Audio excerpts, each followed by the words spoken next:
Bonsoir, on est de retour, J'espère que vous allez tous revenir. Désolée, ça a mis un petit peu de temps, mais on est de retour. Donc, on va attendre que l'apôtre revienne et on va attendre que vous reveniez. Bonsoir, Théria, bonsoir tout le monde. Bonsoir, apôtre. Je vous laisse rentrer tout de suite. Merci d'être venu. N'oubliez pas de partager le live. Si cette conversation est en train de vous bénir, n'hésitez pas à la partager avec tout le monde pour que tout le monde puisse tirer des moments de sagesse justement de ce partage qui est apparemment très béni jusque-là. Je suis super. Moi-même, je suis en train de prendre des notes là. Je prends des notes. Amen. Parce que je crois que c'est super, super important. On a parlé de pas mal de choses. Juste pour résumer un petit peu, on a parlé de comment se leader, être son propre leader, comment découvrir son don et son talent, la différence entre les deux. Ouais. Qu'est-ce que ça veut dire en fait être un leader en termes de soumission au Saint-Esprit et laisser le Saint-Esprit opérer à travers nos vies en fait. Tout à fait. Que nos vies sont les fruits en fait du Saint-Esprit. Quand on se soumet que notre identité est écrite par Dieu et non par les autres. Et que quand on prie, on doit demander à Dieu de nous donner la possibilité de se voir comme lui nous voit. Parce qu'à la fin du temps, on est créé à son image, pas en fonction de ce que les gens disent, pas en fonction des identités que les gens essaient de nous donner. Et parce que souvent, on n'en a pas parlé tout à l'heure, mais le truc, c'est que le diable utilise des gens pour vous mettre le doute même dans vos têtes, pour vous faire douter de vous-même et des choses que Dieu a dit.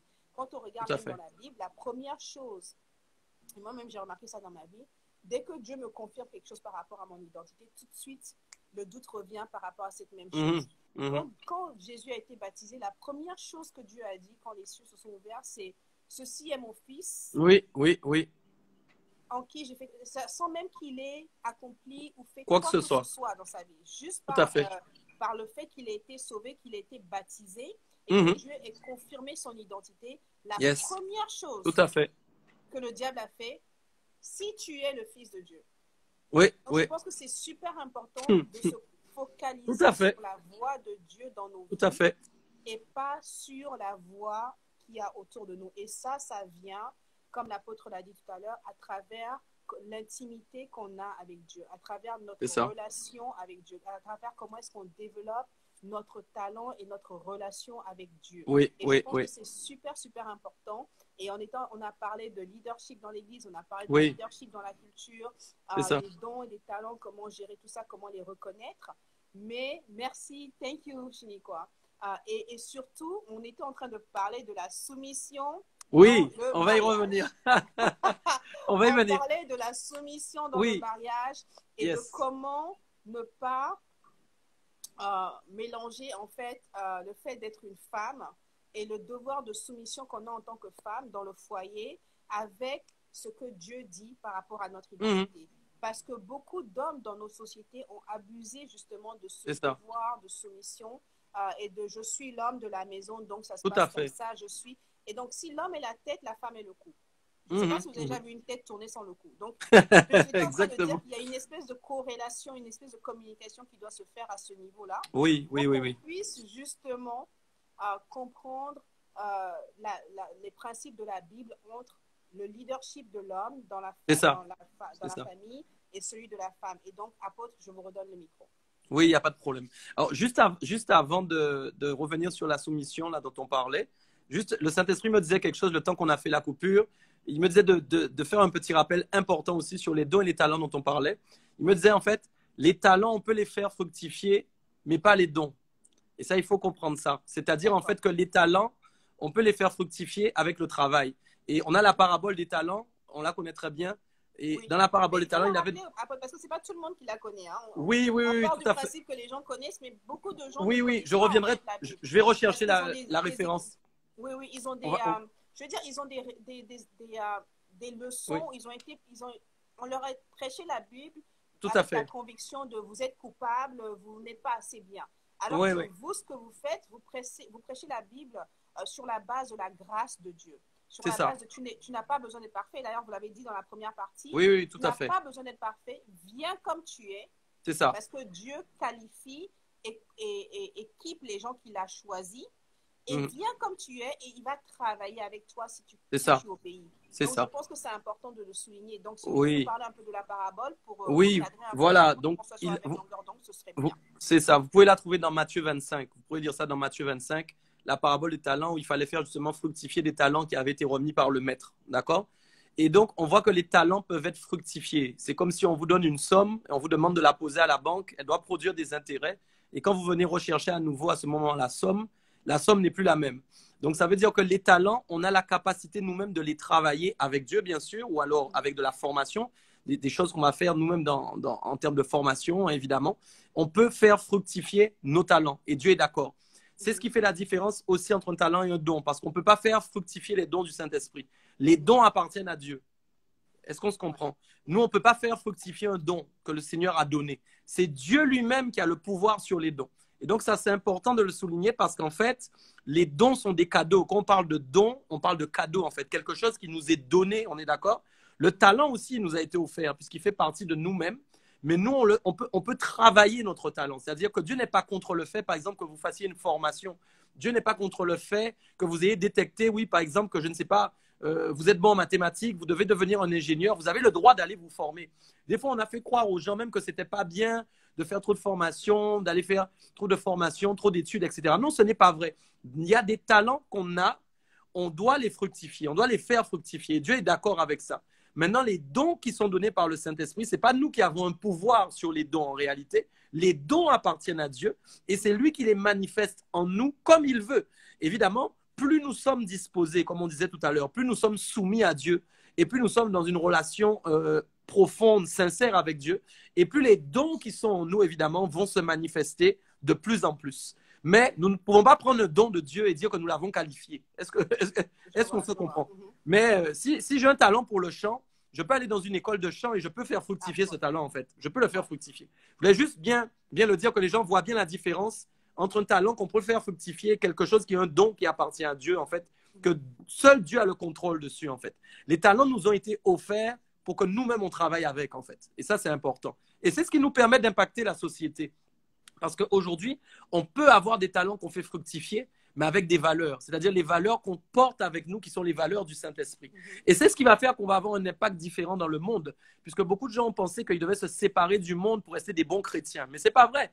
Vous avez le droit d'être dans le monde, mais de ne pas être comme le monde. C'est pourquoi aujourd'hui, on doit voir des chrétiens qui commencent à faire fructifier leurs talents, qui commencent à faire la démonstration qu'on peut travailler avec excellence, qualité, avec des bonnes valeurs, surtout sans se corrompre, sans se compromettre, sans faire du compromis. Puisqu'aujourd'hui, on voit qu'on vit dans un monde où pour acquérir des choses, il faut se compromettre, il faut manquer d'intégrité.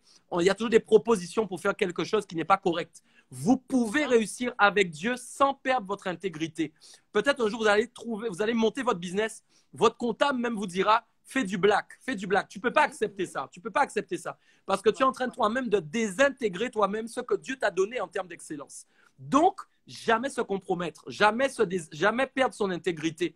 Mais tout ce qu'on a, on le fait avec des valeurs d'excellence, une attitude qui prône la justice, en fait, la justice de Dieu. C'est-à-dire qui démontre que nous sommes justifiés et que nous sommes des personnes de valeur. Donc ça, c'est un aparté vite fait, puisqu'on en parlait et je voulais vraiment qu'on en discute. C'est important parce que quand on parle même du thème d'aujourd'hui, c'est de concilier en fait la culture du monde à celui du royaume des cieux.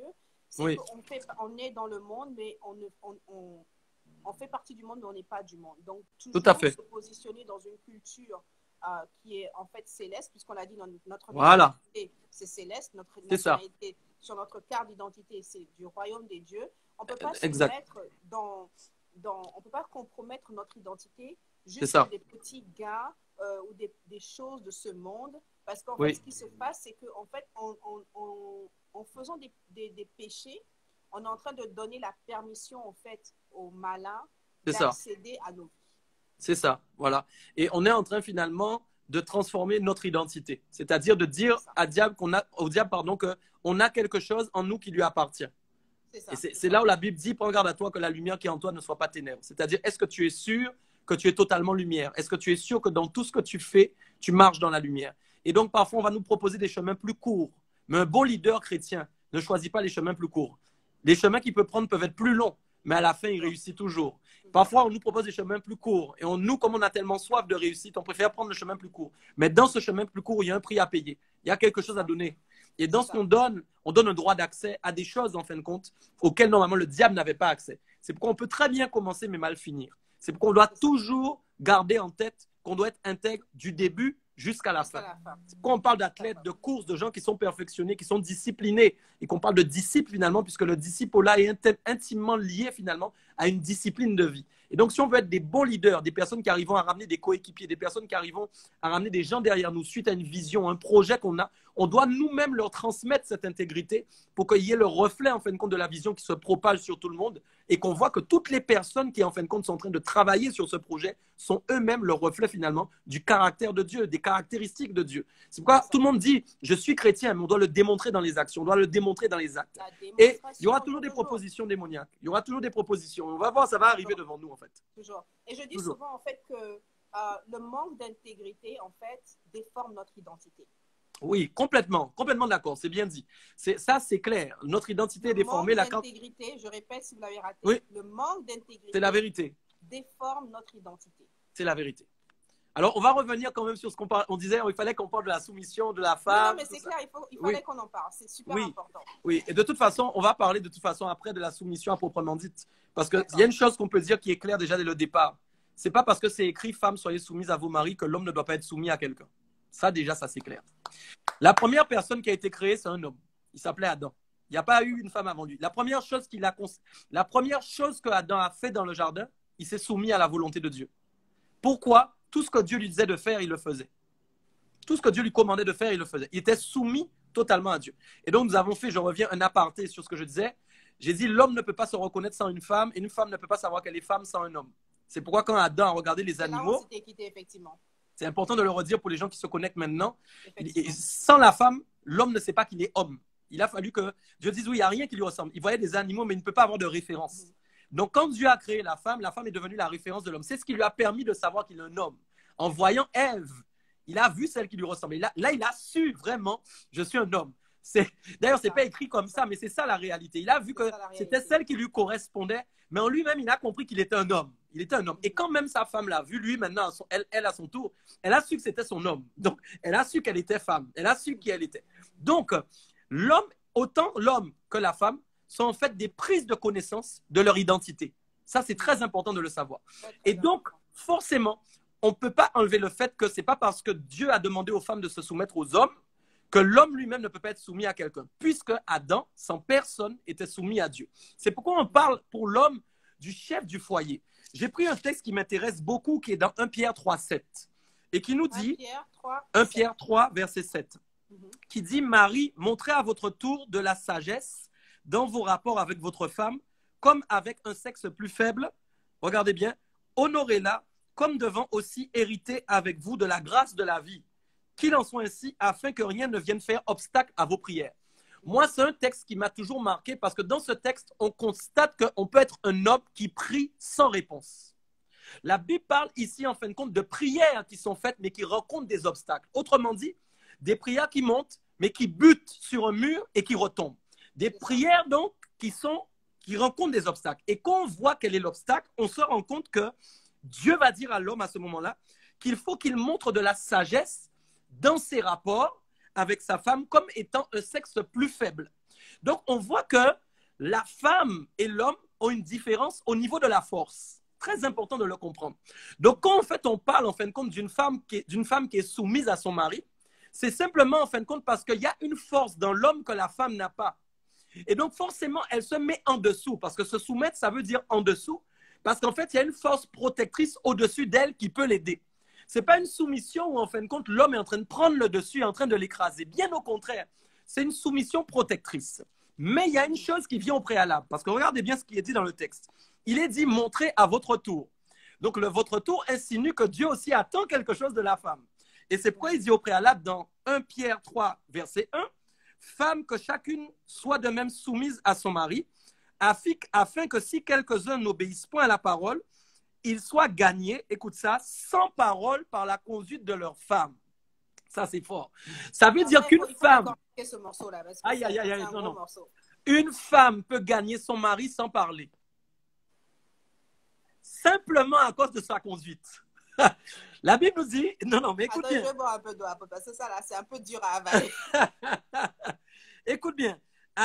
Elle dit, chacune doit être soumise à son mari afin que si quelqu'un n'obéisse pas, c'est-à-dire si un homme n'obéit pas, on est d'accord, il soit gagné sans parole par la conduite de sa femme. Et il y a une suite. En voyant votre manière de vivre chaste et respectueuse. C'est là où on va parler de la vraie soumission. Ayez non cette parure extérieure qui consiste dans des cheveux tressés, des ornements d'or ou des habits qu'on revêt. Mais la parure intérieure est cachée dans le cœur. La pureté incorruptible d'un esprit doux et paisible qui est d'un grand prix devant Dieu. Écoute bien, c'est important. Le prix, on va décortiquer ça. Écoute ce que je dis, c'est important, c'est fort. On va aider les femmes. La Bible, non, mais on va voir comment c'est beau. La Bible parle d'un prix, un prix. Ce qui est important de dire dans le texte, c'est que ce n'est pas le prix pour le mari. Ça, c'est fort. Il dit qu'en fin de compte, qu'il sera d'un grand prix devant Dieu. Ça veut dire que même quand on est marié, même quand on est en couple, d'accord, en fin de compte, votre valeur, c'est toujours aux yeux de Dieu avant même votre mari, mesdames. C'est même pas encore, je sais qu'on va dire oui, on doit se faire belle pour son mari, il n'y a pas de problème. Mais le prix qui compte, c'est le prix, la valeur. Le prix, c'est une valeur. Quelle est ta valeur aux yeux de Dieu?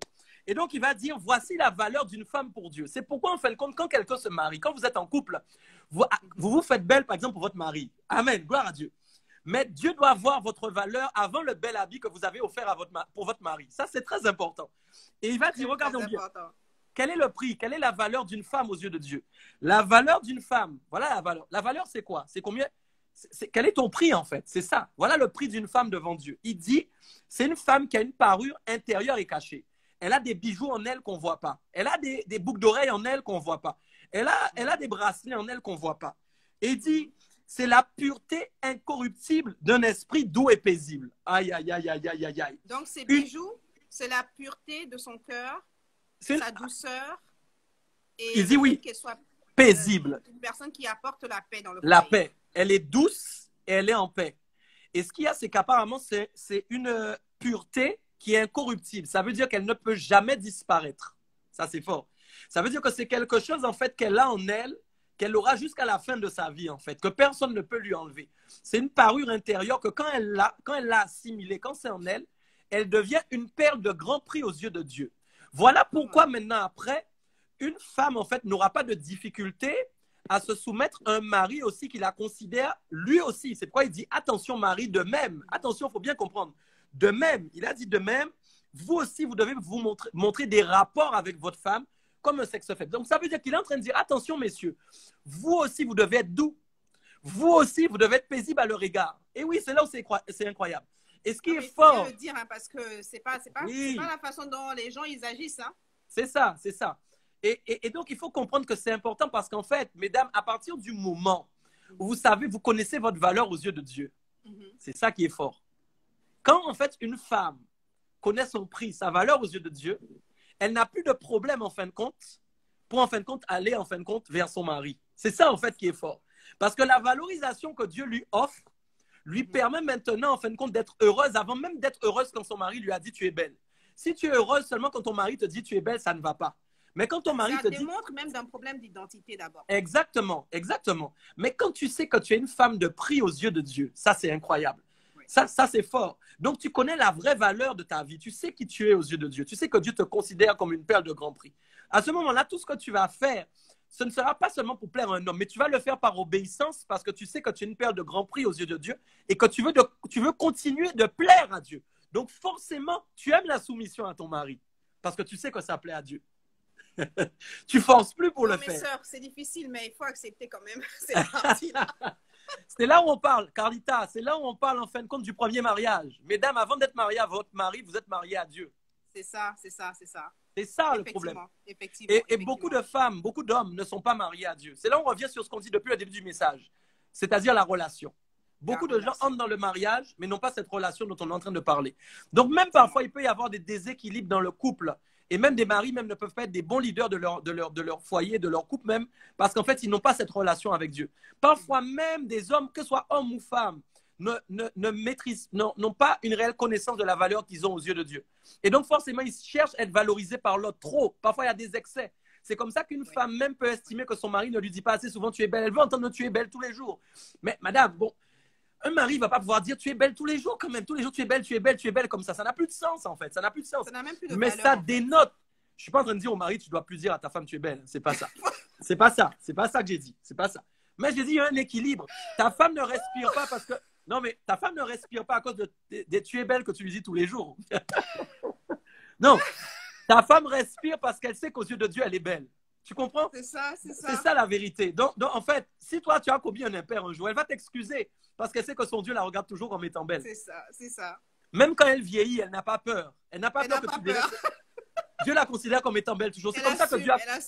C'est comme ça que Dieu a considéré Sarah comme étant une femme qui pouvait porter encore un enfant. Ouais. Alors qu'elle était âgée, elle était vraiment âgée. Qui aurait pu penser ça? Mais il n'a pas estimé de la même manière. Effectivement. Et souvent, nous avons une mauvaise estimation de nous-mêmes. On a une petite coupure.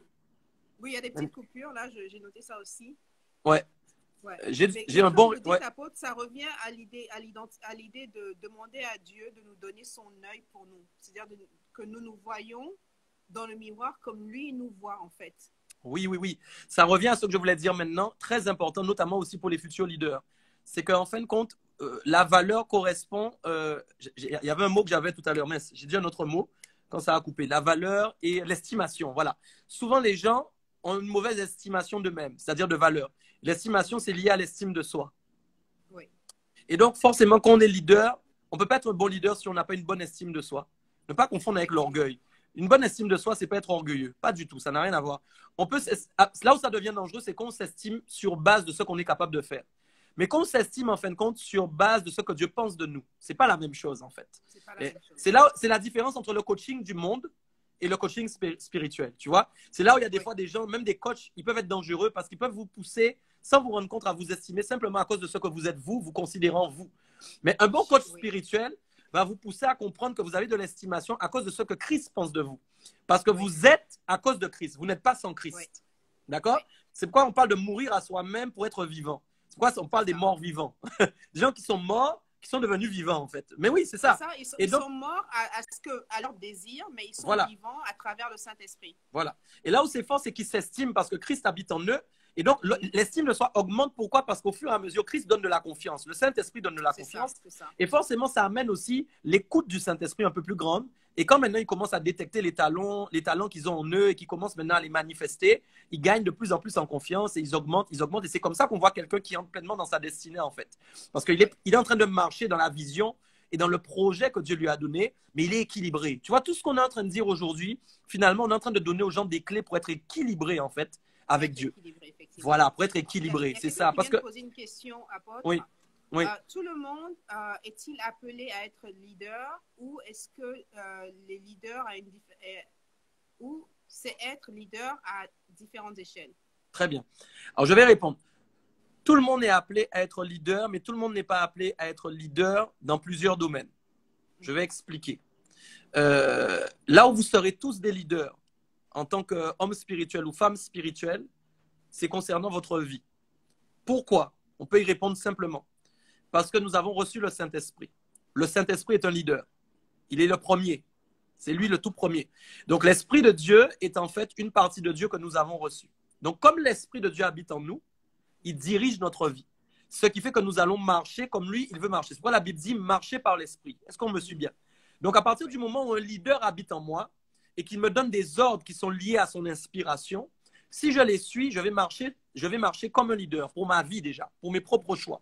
C'est-à-dire ce que je dois faire. C'est pourquoi je dis à chacun qui est connecté maintenant, je suis leader de ma vie avec le Saint-Esprit. Ça, c'est clair et net. D'accord? Donc, nous sommes des leaders. Maintenant, tout le monde n'est pas appelé, par exemple, à être un leader dans une entreprise. Tout le monde n'est pas forcément appelé à être leader dans une église. Est-ce qu'on est d'accord? Ça, oui, c'est là où je dis qu'on n'est pas tous appelés à être des leaders. Tu peux très bien être appelé à être un salarié d'une entreprise. Ça ne fait pas de toi quelqu'un de plus mauvais, de plus faible. Pas du tout. Mais chacun a une destinée particulière et fonction de la destinée qu'on a, Dieu va nous placer.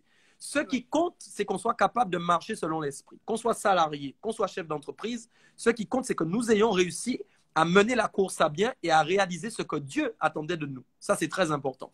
Et donc, j'espère avoir répondu. Maintenant, effectivement, on peut être maintenant, au-delà de l'idée de notre vie et de marcher avec l'esprit, on peut évidemment avoir un appel spécial maintenant comme moi j'en ai un par exemple, en tant que leader dans différentes sphères de la société, qu'elles soient spirituelles ou non. Ça peut être possible. Peut-être Dieu t'appelle à être chef d'entreprise. Peut-être que Dieu t'appelle à être leader d'un mouvement spirituel. Je ne sais pas. C'est possible, c'est possible. Mais tout le monde n'a pas. J'aimerais dire aussi quelque chose de très important. Heureusement que tout le monde n'est pas leader dans tous les domaines.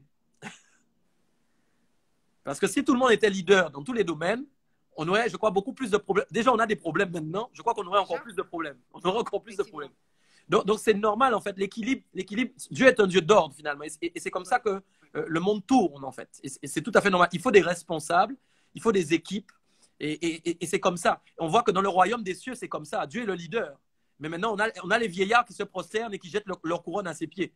Ils ne sont pas des leaders. Ils ne sont pas des leaders. Mais lui, il est un leader. Peut-être chez les anges, il y a un archange qui est un leader. Les autres sont soumis. Est-ce qu'on est d'accord? En fait. Il y a une hiérarchie, voilà. Et on ne peut pas enlever la hiérarchie, elle existe. Elle est réelle, d'accord? Et donc, c'est ce qui fait qu'il y a effectivement des leaders ou pas dans certains domaines, à cause de la hiérarchie, évidemment. Oui. D'accord? Oui. Et je pense qu'on ne peut pas parler de leadership sans parler de hiérarchie.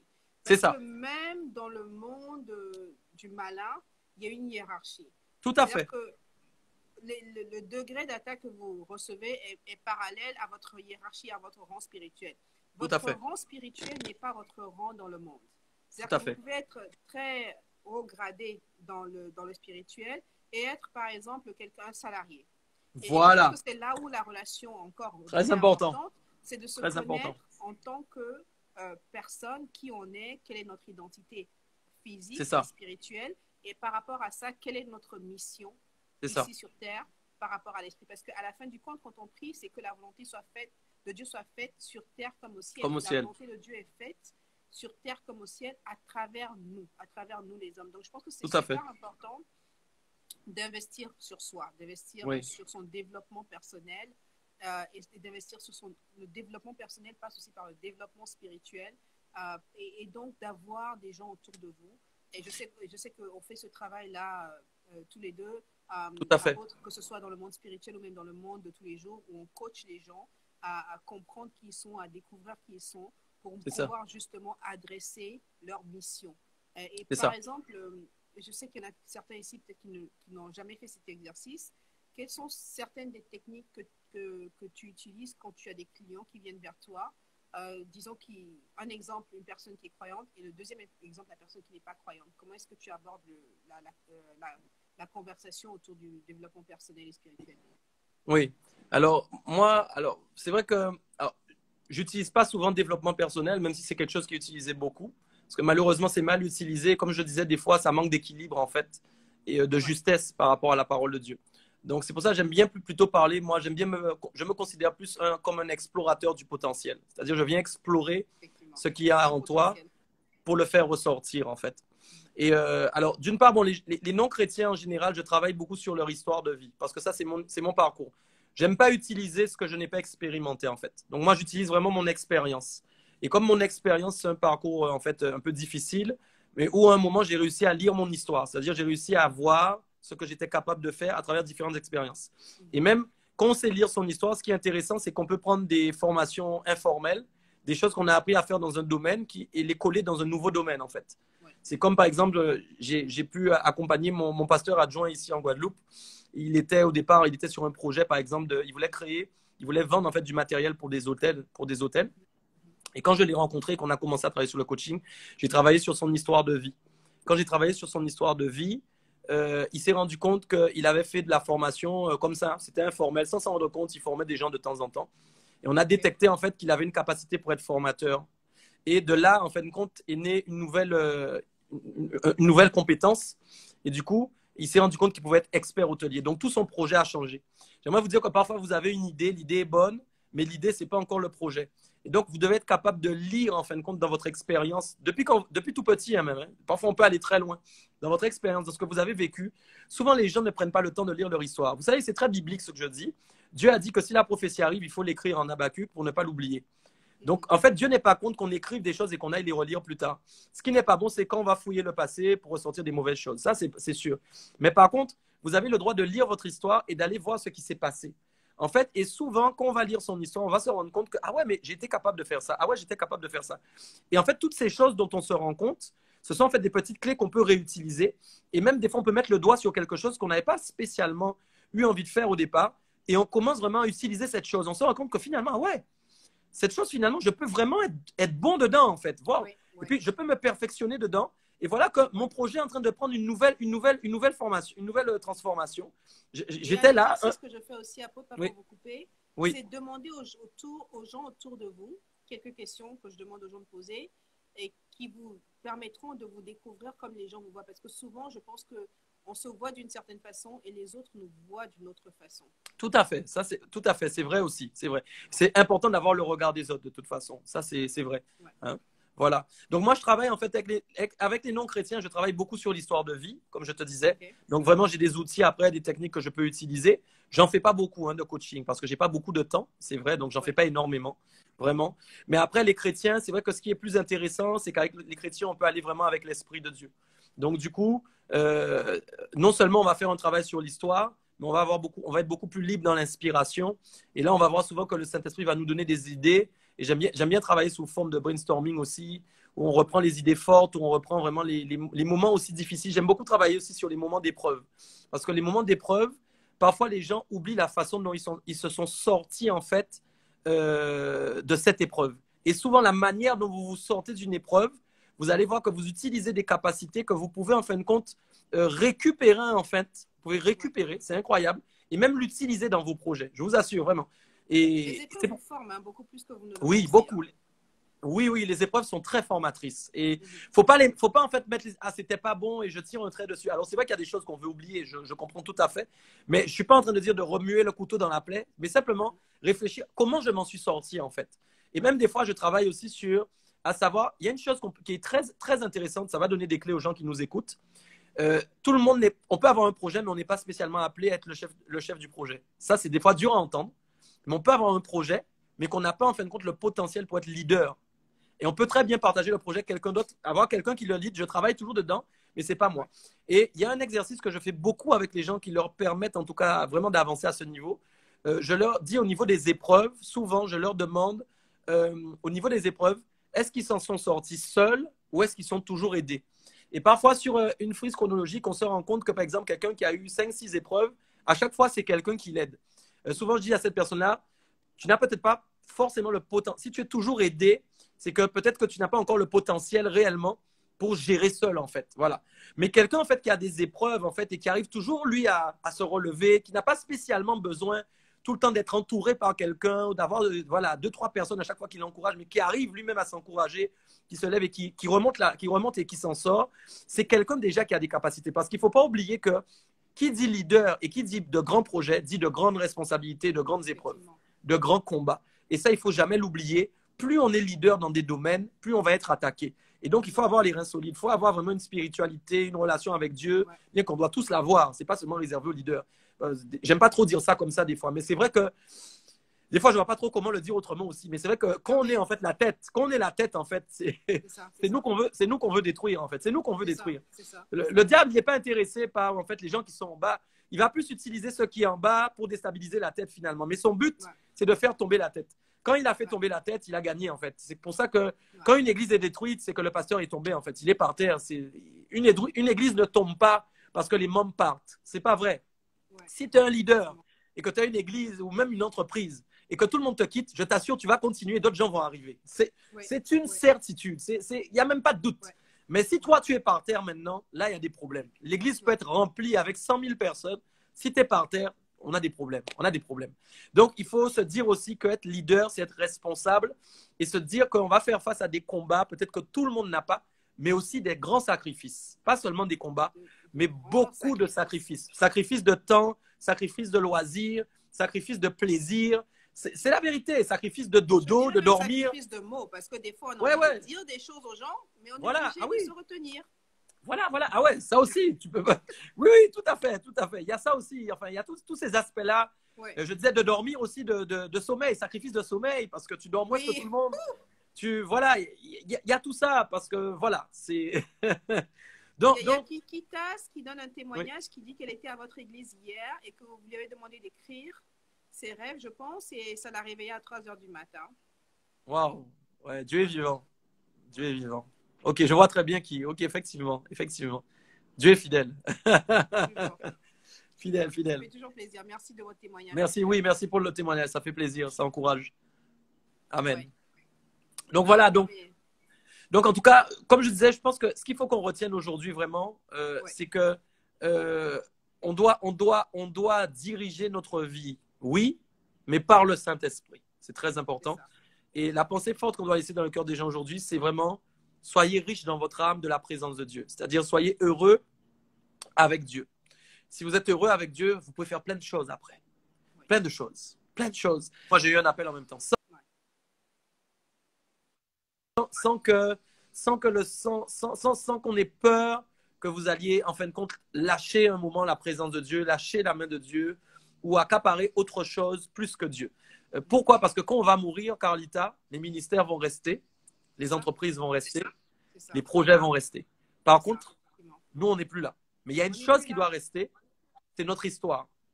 Et ça, je le dis tout le temps, il faut que quand on part, il y a des gens qui se souviennent de ce qu'on a fait pour prendre la suite, pour continuer. Parce que ce que nous faisons est sur le plan générationnel. On ne doit jamais oublier. Moi, je suis un des leaders qui pense qu'il doit être un leader qui marque sa génération. Donc, dans tout ce que vous allez faire, vous devez laisser quelque chose, une empreinte, pour que ceux qui vont venir derrière puissent entrer pleinement aussi, même entrer plus facilement. Il faut ouvrir la porte. C'est ça, plus facilement, c'est ça le truc. J'ai un frère ici qui n'est pas à combattre des choses que vous avez déjà combattues. Voilà, j'ai un frère ici qui m'encourage beaucoup. Il s'appelle Anthony Lambert. Il me dit tout le temps, il est arrivé il n'y a pas longtemps, il y a un an, et il me dit chaque fois, le travail que tu as déjà fait avant, je sais qu'il est fait, je le sens en fait. Quand lui il travaille, il sent qu'il y a eu un travail avant. Et je crois que nous, en tant que leaders aujourd'hui, notre travail, c'est de préparer le terrain pour des futurs. Et ceux qui vont venir vont faire la même chose. Et ainsi de suite, jusqu'à la fin, jusqu'à ce que Christ revienne. Et on va pouvoir non seulement impacter notre génération, mais vraiment pousser en tout cas un maximum de personnes à marcher dans leur destinée. C'est tellement triste de voir des chrétiens mourir et finalement, ils n'ont pas accompli en fait ce que Dieu voulait qu'ils accomplissent. Ça, c'est vraiment dommage. Regret, je pense. C'est le plus grand regret. Ça, c'est vraiment dommage. Et je dis souvent que c'est une des raisons pour lesquelles je fais du coaching. C'est comme vous dites, vous utilisez le mot potentiel. Pour moi, c'est pour que les gens vivent pleinement la vie pour laquelle Dieu les a envoyés ici. C'est ça. Et aussi, en fait, pour parler un peu de ce que vous avez soulevé tout à l'heure, c'est qu'est-ce que vous voulez laisser? Quel est le témoignage? Quand vous allez plus être là, qu'est-ce que vous voulez que les gens disent de vous à vos funérailles? En gardant ça en tête, je pense que c'est une de mes motivations, en fait, pour me surpasser des fois quand j'ai envie d'avancer, quand je suis très, très bien. Tout à fait. On ne parle pas souvent en tant que leader, c'est oui, que oui, des fois, on n'a pas envie de le faire. Ouais. Et ça revient à l'objet de la soumission où on doit obéir à Dieu parce qu'on n'a pas envie de le faire, je vous promets. Après, vous dira, il n'a pas envie de se lever, il n'a pas envie. La plupart du temps, je n'ai pas envie de faire ce que j'ai envie de faire parce que je ne suis pas une personne qui faisait des rêves. Et ça, c'est de l'obéissance. C'est-à-dire que je vais mettre la volonté de Dieu avant mon désir, avant mes plaisirs, avant ma volonté. Donc, le truc, c'est que souvent, on n'a pas envie de le faire, mais l'obéissance doit avoir le dessus. Qu'est-ce que vous voulez que les gens retiennent quand vous ne serez plus là? Quel est le témoignage que vous voulez que les gens aient de vous? Donc, par rapport à ce témoignage-là, je pense que ça vous permettra de définir ce que j'appelle votre mission de vie, qui est une phrase qui régit votre vie. Ça. Et à partir de là, tout ce que vous faites doit être dépeint de cette identité qui est votre mission de vie, qui vient encore une fois de votre identité, de la certification et de l'ancrage de votre identité dans l'Esprit Saint. Tout à fait. C'est très... Cette conversation vous a aidé. Apôtre, merci beaucoup. Amen. Amen. On laisse encore les mots de la fin, on a encore un peu de temps. Oui, tout à fait. Je vais parler tout simplement de la vision de mon ministère. C'est elle qui définit en fin de compte mon but et mon objectif. Et j'aimerais dire juste une chose avant de le dire. Tu as donné l'exemple en fin de compte de l'obéissance. Tu as dit c'est ça la chose la plus importante. On voit que Moïse, sur une seule désobéissance, une seule. Il n'est pas entré là où il devait entrer. Donc, on voit à quel point l'obéissance, c'est vraiment primordial dans la volonté de Dieu. Et on ne sont pas en train de parler des péchés que Moïse a pu faire. Non, c'était vraiment une demande de Dieu au niveau de sa volonté par rapport à un plan stratégique. Parce qu'on voit par exemple que David est tombé, mais ça n'a pas arrêté le plan de Dieu dans sa destinée. Parce qu'en fin de compte, ça, c'était un obstacle, un péché, quoi. Voilà. Mais ce que Moïse a fait, c'était une désobéissance par rapport à la stratégie de Dieu. Ça, c'est problématique. C'est pourquoi, en fin de compte, vous devez toujours... C'est intéressant, ça. Ouais, on doit suivre le plan. plan. Par rapport à la stratégie et la désobéissance par rapport à... C'était quoi l'autre deuxième? Je veux dire, enfin, j'ai dit un péché, mais en fin de compte, un péché charnel, quelque part, en fait, quelque chose qui peut arriver à tout le monde. Un jour, tu as menti, je ne sais pas, malheureusement, un jour, tu étais dans un mauvais jour, tu as fait une bêtise, comme David a fait. C'était grave ce que David avait fait. Pourtant, bon, il a eu quand même de l'autre conséquence. Hein, il a eu des conséquences. Oui. Mais quand on voit ce qui est arrivé à Moïse par rapport à David, c'était vraiment dur, en fait, pour Moïse. C'était vraiment dur. Oui. Mais en fin de compte, on parlait de la stratégie. Ce qu'il lui a demandé de faire, c'était de porter une action qui était selon son plan par rapport à la vision, en fait, à accomplir. C'est pourquoi j'ai dit tout à l'heure, quand vous avez une vision, vous avez le plan de Dieu. Vous ne pouvez pas aller... C'est comme si moi, en fin de compte, j'ai la vision. Dieu me dit, voilà, tu dois créer le réveil en Guadeloupe, mais que je commence à faire des choses comme j'ai envie. Il me dit, va à droite, mais finalement, je vais à gauche. Il me dit maintenant, prends la route de gauche, mais finalement, je prends la route de droite. Est-ce que tu vois? Au bout, finalement, Dieu va me bloquer. Dieu va me bloquer parce qu'il voit que je suis en train, en fait, d'utiliser un plan qui est le mien pour atteindre sa propre vision. On n'atteint pas la vision de Dieu avec son propre plan, on récupère le plan de Dieu pour atteindre la vision de Dieu. Sinon, ça fait de nous des hommes orgueilleux. Et malheureusement, Moïse a eu un moment d'impasse, même s'il a eu la pression du peuple derrière lui, il s'est laissé influencer. Mais donc, c'est pour ça qu'on doit voir aussi que les influences extérieures sont là pour nous faire sortir du schéma tactique de Dieu par rapport à sa stratégie. Ça, c'est très important. Même si vous avez un beau projet, une belle vision, cherchez toujours le plan. Moïse n'aurait pas pu construire le tabernacle sans avoir reçu la vision du plan. C'était impossible. Il a conçu le tabernacle parce qu'à la montagne, il a reçu un plan. Il l'a fait selon le modèle qu'il a reçu. Vous devez donc toujours chercher le modèle qui correspond à la vision que vous avez reçue. Et ça, c'est primordial. Ça, l'apôtre qui m'avait consacré, et c'est ce qu'il m'avait expliqué avant que j'entre dans mon ministère, il m'avait donné 2 clés. Il m'avait dit, le modèle et la vision. Tu dois bâtir toute ta vie ministérielle sur ça. J'ai toujours peur. J'aimerais vous dire ça. Ça va peut-être aider quelqu'un. J'ai toujours peur de sortir de la volonté de Dieu. C'est ma plus grande crainte. Donc, c'est aussi une protection pour moi, parce que Dieu sait que j'ai cette crainte. Donc, Dieu sait que j'ai toujours peur de me tromper, de ne pas faire comme il veut. Donc, je suis dans une remise en question constante.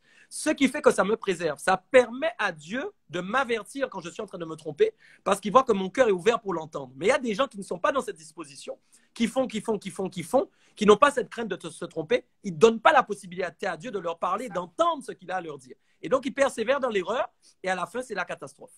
À la fin, c'est la catastrophe. Et on voit des gens qui commencent bien dans le ministère ou bien même qui commencent bien un projet, à la fin, c'est la catastrophe en fait. Parce qu'en fin de compte, ils ont été tout droit eux-mêmes dans leur propre volonté. Il ne faut pas mélanger ses désirs avec la volonté de Dieu. C'est très important. Et voilà. Et donc par rapport à la question que tu m'as posée, moi, ma vie, c'est simple.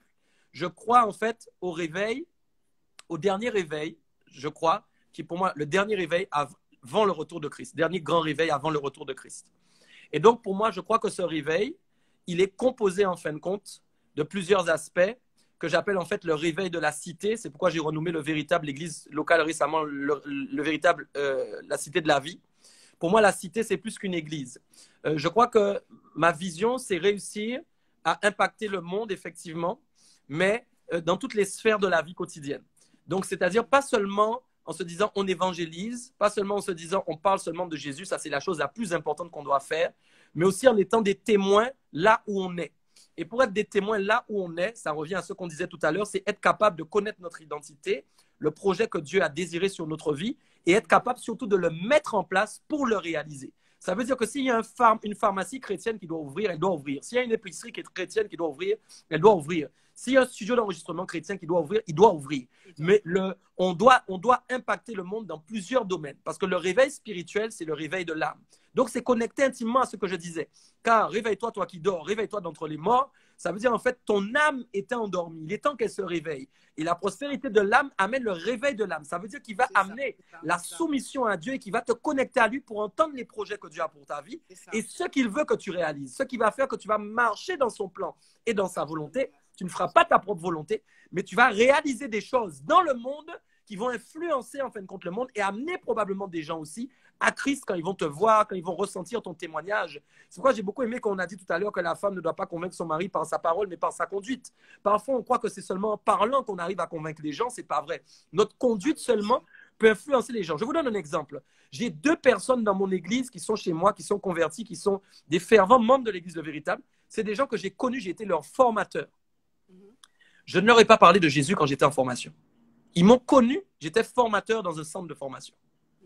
La personne que je suis, ma présence seulement, peut-être ils ont vu quelque chose, je ne sais pas. Ouais. Je ne sais pas qu'est-ce qu'ils ont vu, qu'est-ce qu'ils ont ressenti. Mais un jour, ils ont su, j'avais une église, tout ça, ils ont fini par venir, ils se sont convertis. Mais quand ils m'ont vu, j'étais un formateur. C'est pourquoi j'aimerais vous dire que là où vous êtes, votre seule présence, votre seule manière de vivre, votre manière de faire, peut faire ressentir aux gens que vous avez quelque chose de spécial que personne n'a. Ça peut même leur faire se poser des questions. Et quand vous allez leur dire que vous êtes chrétien, ils vont vouloir en savoir plus parce qu'ils ont vu comment vous êtes, ils ont vu comment vous vivez. Parfois, nous voulons parler de Jésus et nous voyons après notre manière de vivre qui ne correspond pas à ce que nous disons. Et au lieu que les gens viennent à Christ, ils s'éloignent en fait. Non. Faisons plutôt la démonstration. La Bible dit, vous serez mes témoins. La Bible dit, vous ne serez pas des beaux parleurs. Vous serez mes témoins. Très important. Un témoin, c'est quelqu'un qui témoigne dans sa manière de vivre, dans sa manière d'être, de qui il est. Et donc, très important. Et donc, c'est pourquoi je dis ma vision, c'est quoi? Ma vision, c'est quand, en fin de compte, mon heure arrivera, c'est de laisser, en fin de compte, un impact tellement fort. Un, sur le plan apostolique, oui. C'est-à-dire amener des fondements, des fondations. Ma mission, c'est les fondations. Ma mission, c'est les fondements. Dans tout ce que je fais, c'est toujours les fondements. La mission apostolique, ramener des fondements solides pour l'Église. Ça, c'est la première. Ramener des fondements au niveau de l'Évangile, c'est-à-dire ce qu'on doit faire pour aller chercher les âmes. Ramener des fondements au niveau business, travail, potentiel, talent, pour que les gens considèrent ce qu'ils ont en eux et qu'ils fassent ce qu'ils ont à faire selon l'Esprit de Dieu. Et impacter aussi au niveau social, c'est-à-dire aider, c'est ce qu'on va commencer à faire bientôt. Et donc, voilà, c'est pourquoi j'ai créé récemment mon ministère apostolique qui va bientôt être présenté, qui s'appelle Marée, parce que pour moi, Marée, c'est une vague en fait qui doit venir et qui doit nettoyer pour ramener la nouveauté de l'Évangile. Donc, quand je partirai en 2 mots, les gens devront se rappeler que j'ai ramené la nouveauté de l'Évangile, les fondements, et que j'ai travaillé sur le réveil des derniers temps, en tout cas partout où je serai passé. Ils s'en souviendront, en tout cas, ils s'en souviendront. Ça, voilà, c'est pourquoi je dis je suis apostolique, prophétique et revivaliste. C'est ce que j'aime. C'est-à-dire, je suis apostolique, prophétique et revivaliste. C'est comme ça que je me sens, en tout cas. Je me sens comme ça. Oui, en tout cas, moi, c'est un des trucs qui m'a marqué quand j'ai commencé à suivre votre ministère. C'est la façon, la différence dont vous prêchez l'évangile. Et je crois que dans le monde francophone, c'est assez rare. Même ici, aux États-Unis, c'est rare. Mais moi, j'ai la chance de faire partie d'une église, justement, où mon apôtre est aussi très avant-gardiste. Oui, donc, je pense que ça fait la différence d'avoir des gens qui pensent et qui ont une révélation de la Bible que la religiosité ne permet pas, en fait. Tout à fait. Ouais, une révélation de la Bible qu'on a que lorsqu'on a rencontré vraiment Dieu directement, qui vous donne des mots, qui vous donne des choses de la Bible auxquelles vous ne pouvez même pas penser. Ouais, c'est vrai. Et je pense que c'est super important à comprendre. Et il y a une personne qui a posé une question tout à l'heure, comment est-ce qu'on sait si c'est de Dieu? C'est si vous avez la paix dans votre cœur. Si vous vous sentez en paix, quel que soit ce qui se passe autour de vous, par rapport à la décision que vous avez prise, c'est là où vous savez que c'est de Dieu. S'il y a de la confusion, s'il y a des doutes, Dieu n'est pas dans le doute. Exactement. Comme confirmé tout à l'heure, Dieu est un Dieu de conviction, pas de confusion. C'est super important, si vous avez des doutes, et même de poser la question à Dieu directement. Dieu, si c'est toi, donne-moi un signe. Tout à fait. C'est un truc que même les religieux vous diront, non, ne tente pas. C'est pas tenter Dieu. Si vous avez une relation intime avec une personne et que Dieu est votre ami, et qu'il est votre père, vous conversez avec lui différemment de si vous le voyez comme quelqu'un qui est un punisseur. Oui. Amen. Tout à fait. Et tu sais, même par rapport à ce que tu dis pour les gens qui nous écoutent, je veux vraiment les encourager avec une chose aussi. Leur dire, quand j'ai dit je me sens apostolique, prophétique et revivaliste, c'est récent. Hein? Donc tout ça pour encourager les gens. Ne pas penser que je suis arrivé comme ça et je me sentais comme ça. Je veux parler de cheminement. Ça fait 11 ans bientôt que je suis dans le ministère. Quand j'ai commencé mon ministère, je savais que j'avais un appel apostolique. Ça, c'est la première chose que je savais, c'était ça. Mais ce que je dis que je suis aujourd'hui, c'est pas ce que j'aurais dit même il y a 5 ans en arrière. Même il y a 2 ans là en arrière, j'aurais pas dit que je suis apostolique, prophétique et revivaliste. Moi, je vous dis, même si vous me dites il y a 1 mois. Ouais. Enfin, pas 1 mois, mais si vous m'aviez dit en début 2020, j'allais vous dire non, un blog, non, je suis pas, non. Voilà. Donc tout ça pour dire. Non. Voilà. Donc j'encourage quelqu'un à ne pas croire que ce qu'il est aujourd'hui fait ce qu'il sera demain. C'est ça. Ça, c'est. Que tu es aujourd'hui ne fait pas ce que tu seras demain. Non. Tu seras surpris toi-même de demain. Même moi, je suis surpris, moi, sur ma propre vie, souvent. Des fois, je dis à Dieu, c'est vraiment moi? Non, mais c'est sérieux. C'est vrai. C'est vrai. Dieu est épatant. Dieu est épatant. Tu te dis, mais c'est vraiment, c'est ça. Tu sais d'où tu viens. Moi, j'ai commencé le ministère, on était dans une petite maison. Hein. On était 3 personnes dans une maison, 3-4 personnes dans une maison à faire des cultes là, sur un banc. Sur un banc. Ça, il n'y a rien à dire. Il y a 2 ans, je n'étais pas médiatisé du tout. Hein. Il y a 2 ans, je n'étais pas médiatisé. Personne ne jusqu'à l'an dernier, des gens en Guadeloupe disaient on n'aurait jamais pensé qu'il y ait un ministère comme ça ici en Guadeloupe. Les gens sont étonnés, en fait. C'est quand ils m'ont vu chez mon frère Jérémy Sourdril sur MCI TV, les gens étaient étonnés. Ils regardaient jusqu'au Canada une émission, ils voyaient un Guadeloupéen. Il a fallu qu'ils voient au Canada un Guadeloupéen. Et ils sont en Guadeloupe, là. Voilà, mais parce qu'il y a un temps d'élévation convenable. Et ça, il faut le comprendre aussi. Pour être un bon leader, il faut savoir vivre caché un moment. Il faut savoir que, voilà, il faut... Mais regardez la vie de Jésus. C'est ça, c'est ça. Pendant 30 ans, il était caché. Voilà. Les années silencieuses où il a été formé. C'est ça. Il a renforcé sa relation avec Dieu et tout ça. Exact. Et je pense que c'est super important parce qu'on oublie souvent ça, c'est qu'on est formé dans l'ombre et que quand le moment vient, on est révélé. Tout à fait, exactement. Quand le moment vient. C'est pourquoi la Bible dit, nous élève au temps convenable. Et il faut faire attention parce qu'aujourd'hui, on est là où le diable travaille justement, c'est sur cette course à la réussite. Et sur le plan média aussi, il y a tellement de choses possibles maintenant. Donc, tout le monde veut faire des choses. Mais je crois que souvent, malheureusement, des gens ratent des étapes, en fait. Ils ratent des étapes. Oui. Ils vont vite. Et malheureusement, des fois, on peut s'élever soi-même. On peut mettre la lumière sur soi-même. Maintenant, c'est facile. Maintenant, c'est très facile, en fait. Maintenant, même, on voit des techniques. Oui, on voit des techniques pour avoir des followers. On voit des techniques pour avoir des vues. Enfin, tout est possible, en fait. On peut prendre un micro, faire une belle page aujourd'hui, un bon réseau, dire des choses belles, tout ça. Et puis, on commence à avoir de la visibilité, mais ça ne veut rien dire, en fait. Ça veut rien dire. Et ça aussi, c'est un message que je prêche beaucoup pour les jeunes serviteurs. Quand j'ai l'occasion, j'explique ça parce que je veux que les gens comprennent que moi, quand je suis arrivé en 2010 ici, je suis resté jusqu'à il y a 2 ans, je te dis, les gens ne me... Voilà, j'étais là. Je pense que c'est l'authenticité qui fait la différence. Ce que je dis aux gens souvent, c'est l'impact que vous avez et l'influence que vous avez sur les gens est plus importante que le nombre de followers que vous avez. Exactement, exactement. Vous pouvez avoir 100 followers, mais si les 100 followers, ce sont des gens dont vous impactez la vie sincèrement par votre tout à fait, ça fait la différence. Donc, je pense qu'il faut rester vous-même, il faut rester humble, il faut rester en relation avec Dieu pour continuer à diffuser son message en son temps et selon sa stratégie. Et pouvoir juste le laisser agir à travers vos vies. Et comme l'apôtre l'a dit tout à l'heure, ça ne sert à rien de courir, il faut prendre le temps de prendre votre relation avec Dieu au sérieux. Et tout à fait. Ce que vous avez dit tout à l'heure par rapport au fait que vous étiez en Guadeloupe et que vous n'étiez pas connu, c'est vrai, c'est parce que quand on regarde même le témoignage de Jésus, dans son propre village, les gens n'ont pas pu avoir de miracle parce qu'ils l'ont considéré comme le fils du carpentier. Exactement. C'est ça. Ouais, tout à fait. Donc voilà, l'homme n'a pas changé. Hein. Oui. Trouvez votre public ou alors soyez vous-même et votre public vous trouvera. Voilà, exactement. Soyez vous-même et votre public vous trouvera. Vous n'avez pas besoin de faire la course au followers. Vous n'avez pas besoin d'essayer de copier ce que les gens font ou d'essayer d'être quoi que ce soit. Soyez vous-même. Tout à fait. Très sincèrement. Si vous regardez notre page, on a lancé au mois de mai, on n'a que 100 et quelques followers, mais je suis super contente parce que nos 100 followers sont des gens qui ont du poids. C'est ça. Voilà, amen. Merci en tout cas pour votre temps. Non, c'est moi. On va vous demander de nous clôturer en prière. Oui. J'espère vraiment que vous tous qui avez été dans ce live avez été bénis.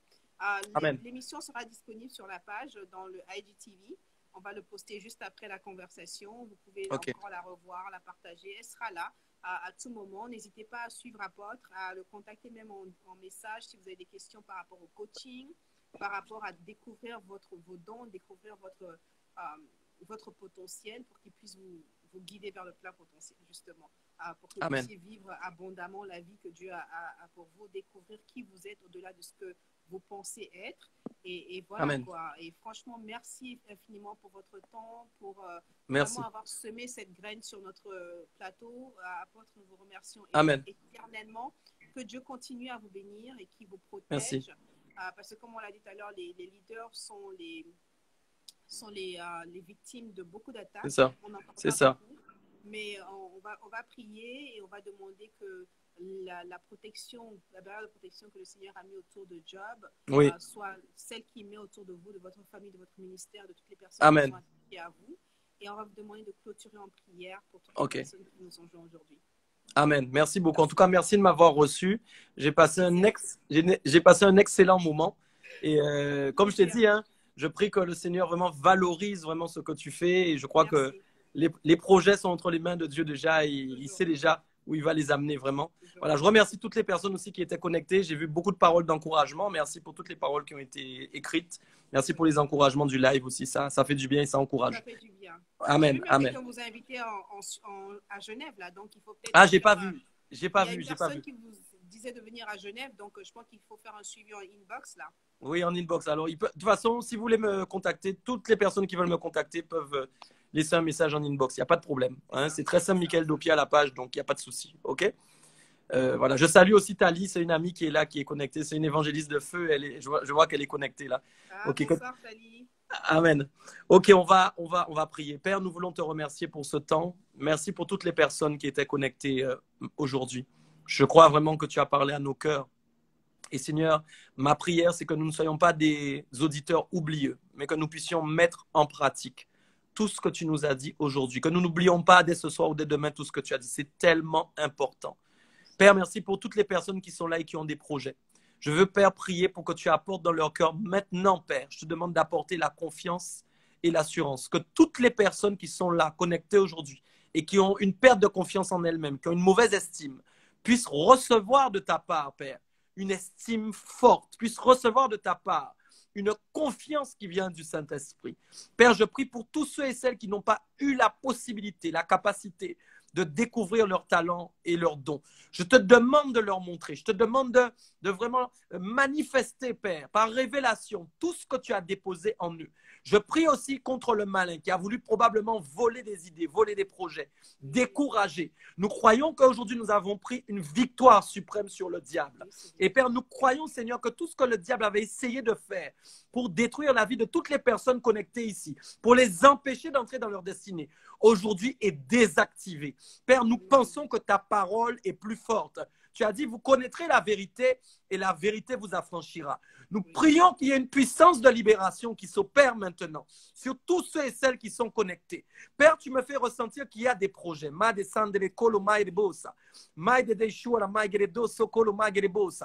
je prie pour les projets qui sont enfouis.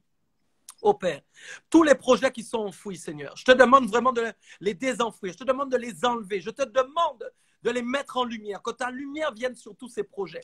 Père, je prie que l'esprit de révélation que tu m'as donné se manifeste ce soir, que dans les nuits, que dans les jours qui arrivent, des personnes voient clairement ce qu'ils doivent faire.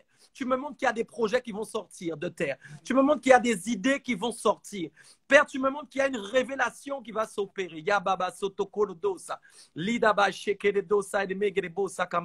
Tu me montres qu'il y a quelqu'un qui a un talent dans ses mains. Il y a quelqu'un qui est connecté maintenant. C'est une femme. C'est une femme et dans ses mains, il y a un don spécial. Je vois vraiment, Père, dans ses mains, il y a un don. Je ne sais pas si c'est l'écriture, qu'est-ce qu'il y a, mais il y a un don spécial à travers tes mains. Dieu me montre que tu peux confectionner des choses. Il y a des choses que tu sais que tu peux faire, mais tu doutes encore. Mais Dieu te dit aujourd'hui, maintenant, tu dois croire. Tu dois croire en ce projet. Tu dois commencer à te former. Tu dois commencer à y croire de tout ton cœur. Et il va marcher avec toi.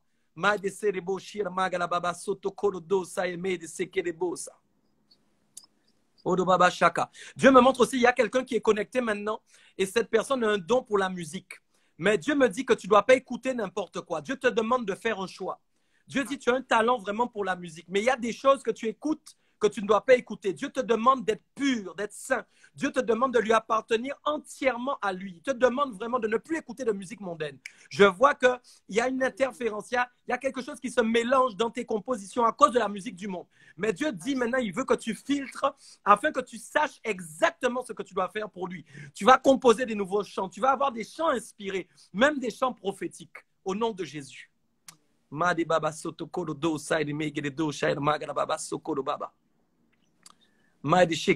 ne sais pas pourquoi je vois des plans comme des plans de maison ou quelque chose. Je ne sais pas s'il y a quelqu'un, vous pouvez dire amen, c'est vous, comme ça on sait. Il y a quelqu'un qui, je ne sais pas si c'est le dessin. Je parlais tout à l'heure de quelqu'un avec les mains, mais je voyais comme des plans d'architecture, quelque chose comme ça. Je ne sais même pas si ce n'est pas en référence avec le design, en fait, quelque chose en référence avec le design. Il y a quelqu'un qui est là, qui a ça. Je vois comme s'il y a une référence avec le design, quelque chose, la composition, l'architecture, je ne sais pas. Et je sens que tu n'avais pas confiance en toi pour aller au bout de ce projet. Mais Dieu me dit que c'est ça, c'est bien ça, tu dois y croire. Il n'est pas trop tard pour reprendre des études, il n'est pas trop tard pour aller te former à nouveau. Merci pour ta présence. Merci pour les personnes qui sont connectées maintenant. Merci pour ce que tu veux dire encore. Merci Seigneur, merci Saint-Esprit. Merci Jésus. Père, maintenant, je veux sceller ce moment. Je veux sceller ce moment dans ta présence. Merci parce que c'était ton moment. Il s'appelle moment choisi. Ah, Père, merci pour ce nom. Tu l'avais choisi, tu avais décidé. Merci parce que cette émission est bénie. Merci parce que tu me montres qu'il y a des loups qui vont